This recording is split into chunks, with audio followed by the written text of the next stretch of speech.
এক ব্যক্তি প্রচুর ইবাদত করত, আল্লাহ পাক তার ইবাদত করার জন্য পাহাড়ের চূড়ায় একটা সুন্দর ব্যবস্থা করে দিয়েছিলেন। সেখানে ডালিম গাছ হতো, ঝর্ণা আসতো, খাবারের কোনো অভাব নাই। হাদিস এসেছে 500 বছর সে ইবাদত করেছে। কত বছর? কিয়ামতের মাঠে এই ব্যক্তির অবস্থা এমন হবে, তাকে জান্নাতে প্রবেশ করানোর জন্য নিয়ে যেতে বলা হবে। যাও আমার রহমতে জান্নাতে চলে যাও। আল্লাহ পাক তাকে এই কথাটা বলবেন। কিন্তু এই ব্যক্তি বলবে আমার আমলের কারণে আল্লাহ পাক বলবেন আমার রহমতে জান্নাতে চলে যাও। ব্যক্তি বলবে আমার আমলের কারণে।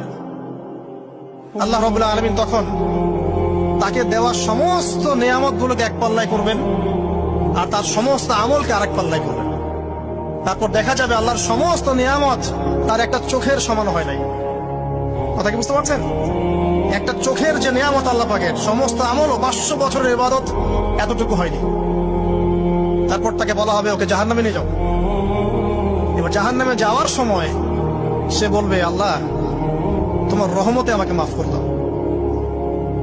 তখন আল্লাহ পাক তাকে আবার ডেকে নিয়ে আসবে, বলবেন যে তোমাকে যে আমি ইবাদত করার জায়গা করে দিয়েছিলাম, এটা কি তুমি নিজে করেছো না আমি করেছি?